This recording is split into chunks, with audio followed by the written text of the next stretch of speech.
Então aqui o último livro da primeira parte, que é essa parte mais apologética de Santo Agostinho. Os 5 primeiros livros ele quer refutar o culto aos deuses pagãos por aqueles que cultuam esses deuses buscando bens deste mundo. Do livro 6 ao livro 10, ele faz um ataque ao culto aos deuses pagãos, criticando aqueles que querem cultuar esses deuses pagãos para terem bens eternos, para se reunirem com Deus, etc. e tal. Aí lá no começo, no livro 6, ele fala de um pensador romano chamado Varrão, que ele tem 3 níveis de teologia, daquilo que ele chama de teologia. A teologia dos mitos, que o próprio Varrão critica, porque atribui aos deuses coisas falsas, coisas ruins. Tem a teologia cívica, que Varrão considera boa, mas Santo Agostinho diz que isso é uma incoerência, porque a teologia das cidades, os cultos oficiais, encenavam peças de teatro, espetáculos que tratavam os deuses da mesma maneira que os poetas, da mesma maneira que Homero atribuía aos deuses assassinatos, adultérios, etc., o culto às cidades também. Então, Santo Agostinho aponta isso que é uma incoerência.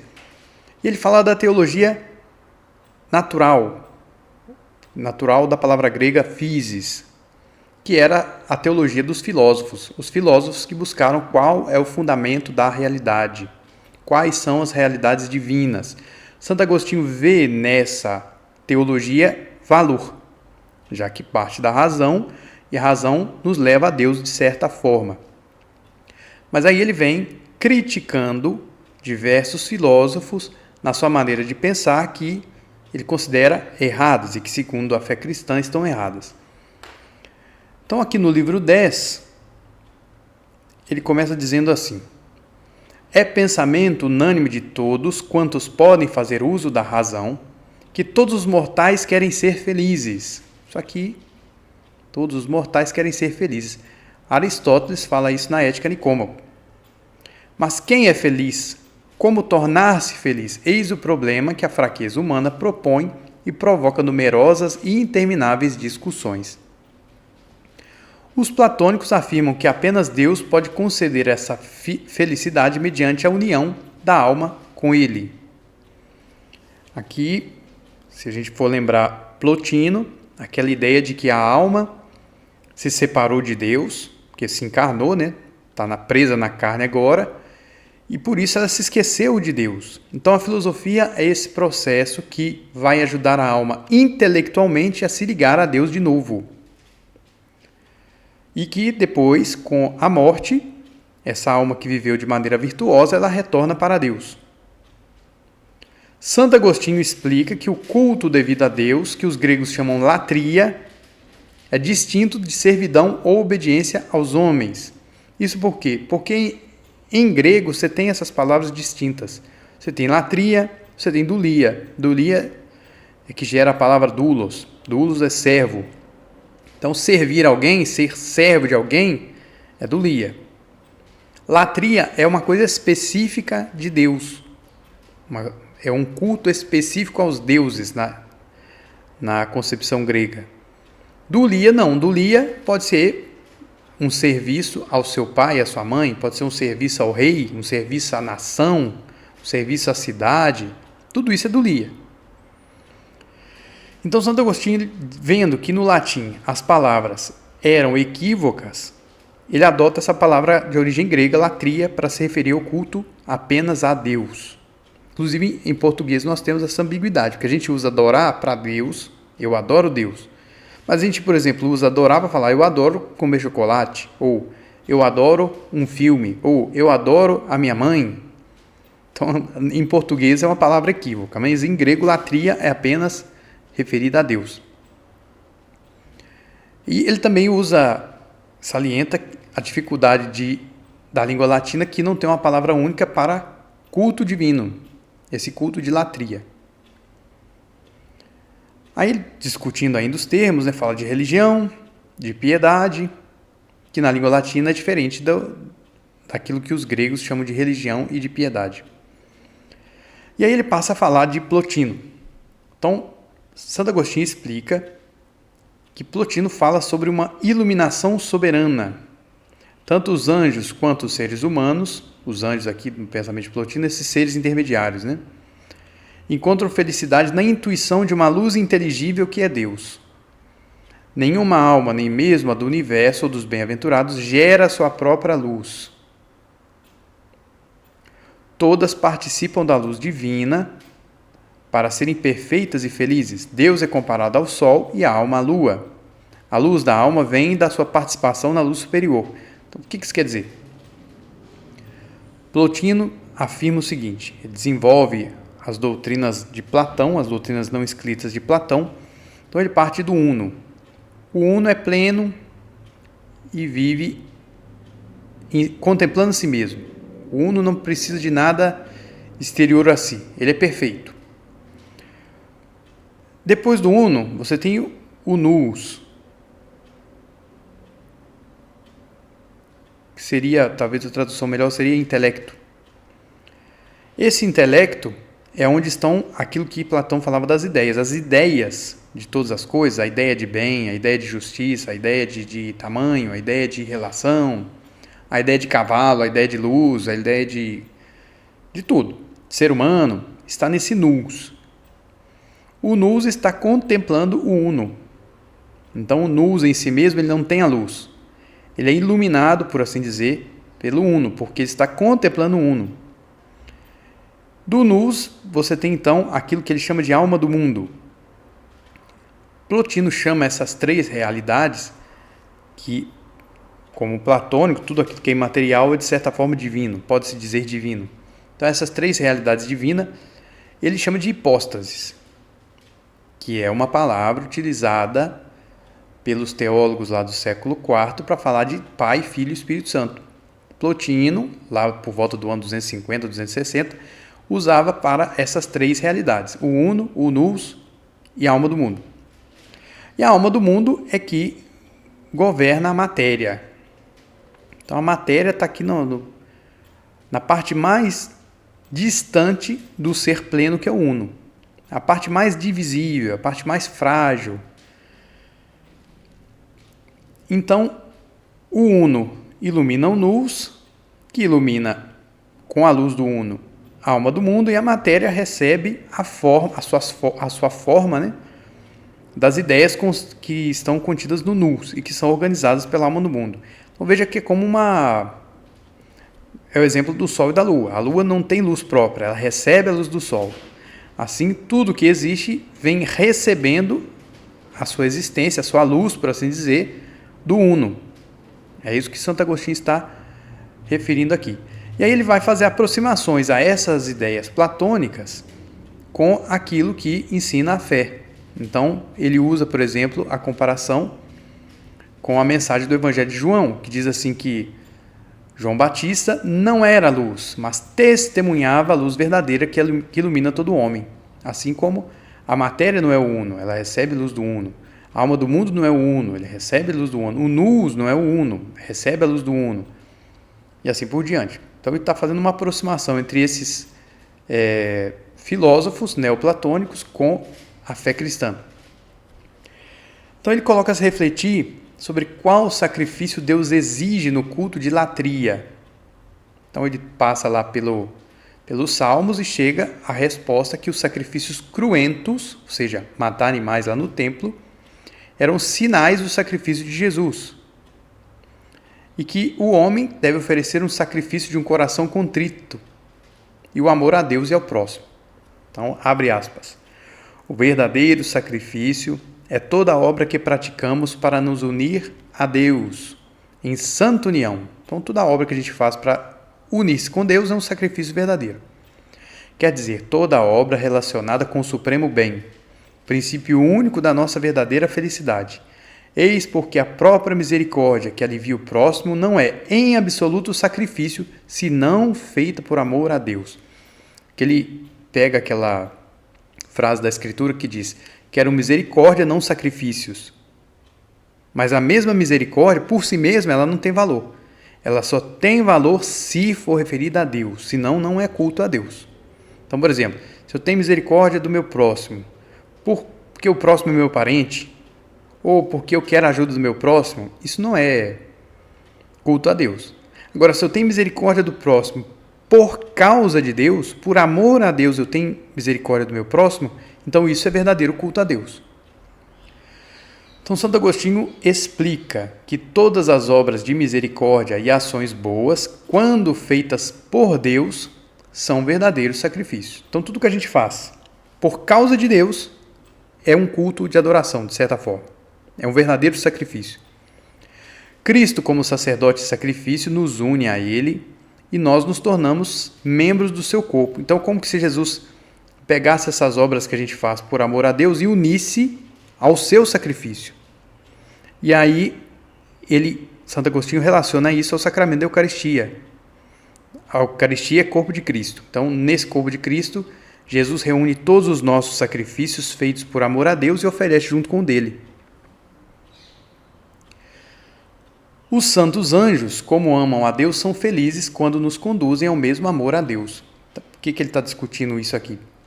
Porque ele já mencionou anteriormente que alguns platônicos diziam, olha, não se deve adorar os demônios maus, mas os demônios bons sim, você tem que prestar culto a eles porque são os seus intermediários.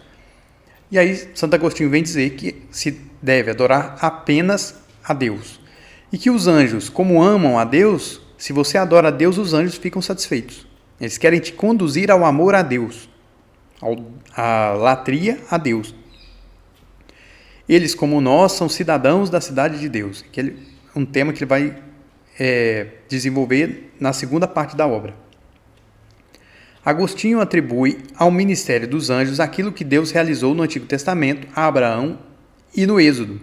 Todas aquelas revelações, os 3 anjos que se encontraram com Abraão lá na tenda, a revelação feita a Moisés, ele atribui isso ao ministério dos anjos. Aí ele fala de Porfírio. Santo Agostinho fala apesar de Porfírio ser anticristão, ter escrito obras contra o cristianismo, Santo Agostinho fala com muito respeito de Porfírio. Parece que ele considerava assim, uma pessoa inteligentíssima, um grande filósofo. E ele que tinha sido tradutor de Plotino. Então, Santo Agostinho conhece Plotino por causa dessas traduções de Porfírio. Então, esse Porfírio, assim como outros neoplatônicos depois de Plotino, porque Plotino, como eu já afirmei, dizia assim, para chegar a alma se esqueceu de Deus, ela tem que retornar a Deus e ela faz isso por meio do intelecto. Então, é uma ascese intelectual para retornar ao uno. Porfírio e outros neoplatônicos vão dizer que só isso não basta. O ser humano não consegue, pela sua própria razão, retornar ao uno. Que é necessário uma série de práticas esotéricas, práticas religiosas, práticas simbólicas, para ligar o ser humano a Deus. E o nome disso é teurgia. Santo Agostinho parece afirmar que Porfírio, apesar de falar disso, olha, você tem que fazer certos ritos para voltar a Deus, certas simbologias religiosas, etc. e tal, Santo Agostinho não acredita que Porfírio falasse a sério isso aí. Ele considera que Porfírio só falava isso aí porque ele não queria ficar mal com quem defendia esse tipo de prática. Então ele diz assim, a diferenciação entre os enganos dos demônios e os milagres de Deus faz pelos anjos a que conduz aquele milagre. Então ele está dizendo o seguinte, os demônios podem até fazer sinais, porque ele estava falando da teurgia e quem praticava isso aí dizia, olha, funciona porque tem sinais miraculosos, etc. e tal, gente que tem sonhos e depois acontece, e assim por diante. Aí como que a gente vai diferenciar aquilo que é ministério dos anjos, como os anjos que deram notícia no Antigo Testamento a Abraão, a Moisés, e aquilo que é obra dos demônios? O que vai diferenciar a que essa revelação, ou esse sinal, esse milagre está conduzindo. Se está conduzindo a Deus, é porque é de anjo. Se está afastando do culto ao verdadeiro Deus, é porque não vem dos anjos, vem do demônio. Deus se mostrou... Aí ele se questiona, né? Se os anjos não têm corpo, como é que eles apareciam no Antigo Testamento? Então ele responde, abre aspas, não nos admiremos de que Deus, embora invisível, segundo as Escrituras, tenha com frequência aparecido visivelmente aos patriarcas. O som que o pensamento concebido no segredo da inteligência produz fora não é o próprio pensamento. Assim, a forma sob a qual se manifestou Deus invisível por natureza é qualquer outra coisa menos Deus. Contudo, é Ele que, sob tal forma, se deixa ver, como é o pensamento que no som da voz se faz ouvir. Então ele faz uma comparação muito bonita entre o som da voz e o pensamento. O som da voz não é o pensamento, mas manifesta o pensamento. Então, se Deus se manifestou, a manifestação de Deus não é Deus, mas revela Deus. Ele continua: com efeito, a visão de Deus é de beleza tão sublime e digna de tanto amor, que sem ela o homem, apesar de acumulado de todos os bens, não passa de um ser muito infeliz. Embora vários de tais prodígios dos demônios pareçam igualar alguns dos milagres legítimos, o objetivo que os distingue estabelece a incomparável excelência dos nossos. Alguns são operados no interesse da pluralidade de deuses, tão menos dignos de nossos sacrifícios quanto com maiores instâncias os reclamam. Os outros não têm por fim senão a glória do único Deus verdadeiro, que nos mostra pelo testemunho de suas escrituras e mais tarde pela abolição dos ritos cruentos não ter necessidade de tais oferendas. Então, além daquilo que eu já tinha dito, que a que conduz aquele sinal ou aquele milagre? É o culto ao verdadeiro Deus? Sim, então vem de Deus, vem dos anjos. É ao culto aos deuses pagãos? Então vem dos demônios. E aí ele faz a comparação. Enquanto as divindades pagãs ficam exigindo sacrifícios para favorecer os homens, Deus verdadeiro, ele aboliu os sacrifícios cruentos do Antigo Testamento porque não tem necessidade desses sacrifícios. Era um sacrifício que apontava para Cristo.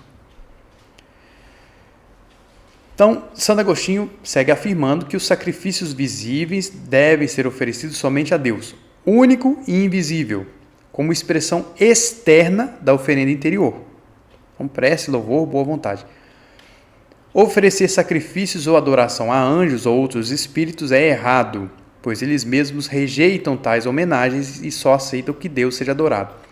Isso porque, imagine não apenas aquilo que os judeus faziam no Antigo Testamento, que era sacrificar animais, mas aquilo que nós fazemos, um canto, uma oração, uma novena, uma procissão, uma vela, tudo isso são coisas exteriores, que só têm valor, já que Deus é único e invisível, se elas são expressão externa de uma coisa interior.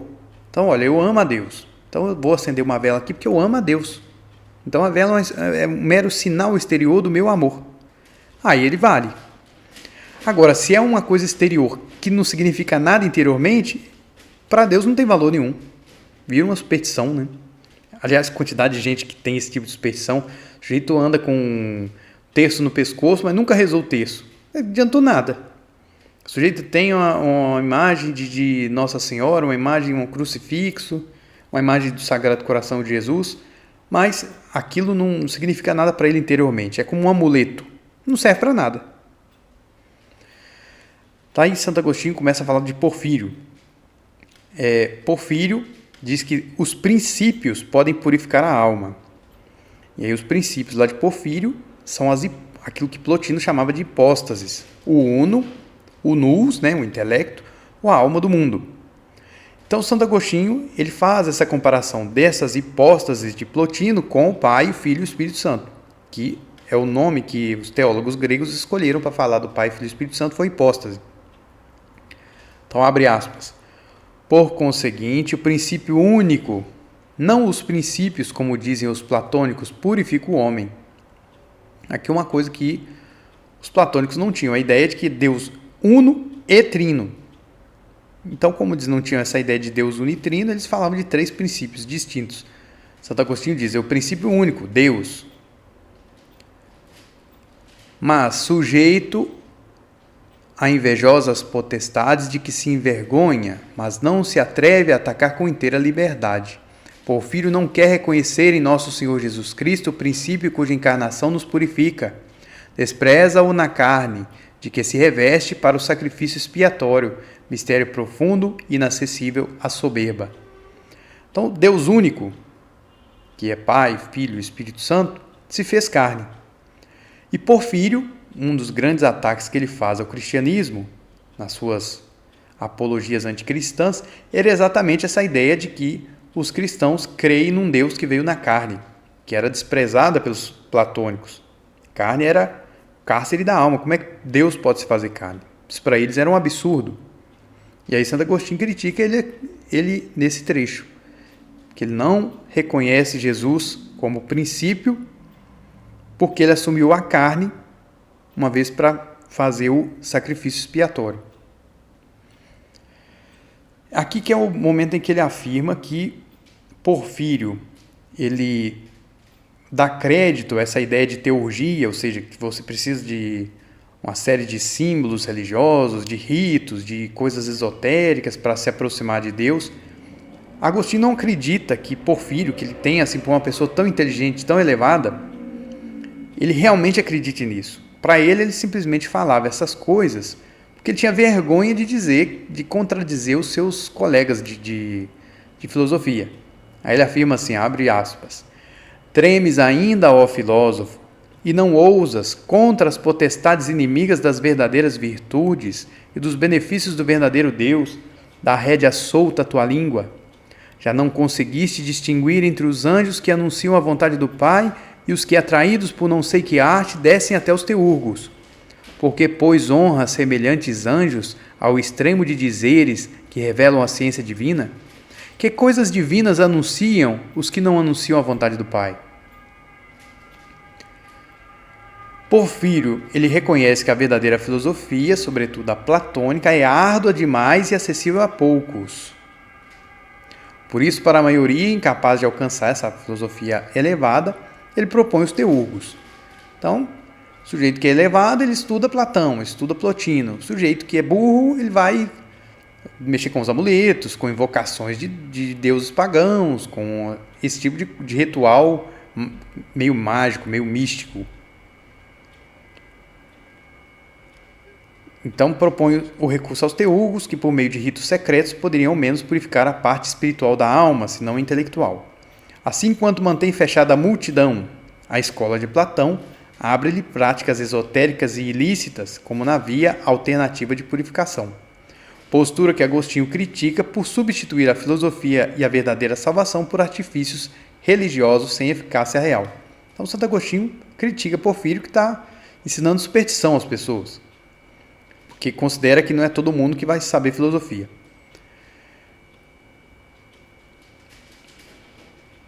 E aqui no finalzinho desse livro 10, Santo Agostinho fala sobre a reencarnação.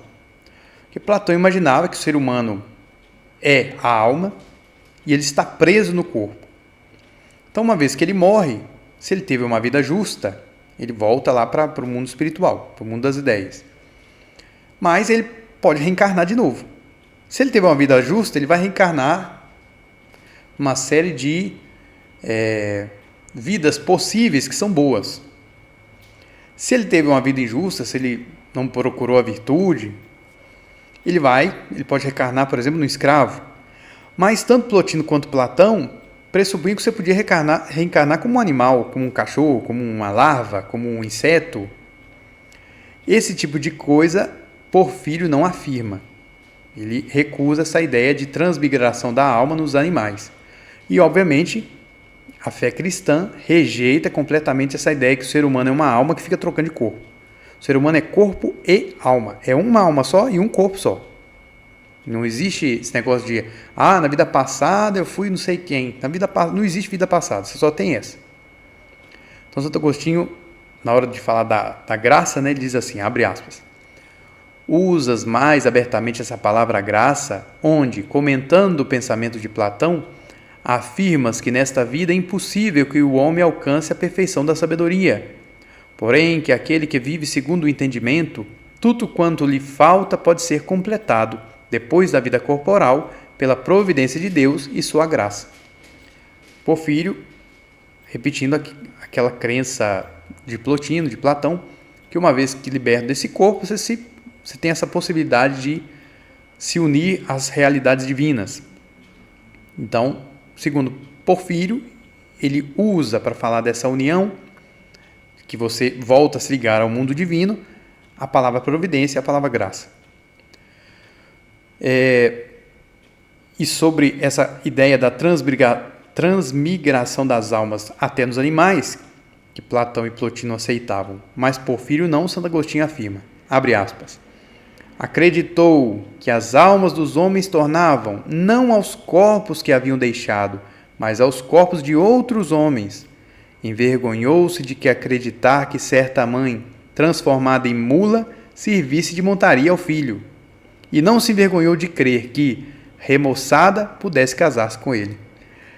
Então, Santo Agostinho, não sei se estava em alguns livros do Porfírio, a ideia de que assim, o sujeito tinha uma mãe, aí a mãe dele morreu, reencarnou numa mula, e aí o filho estava andando em cima da mula que era a mãe, que isso era vergonhoso.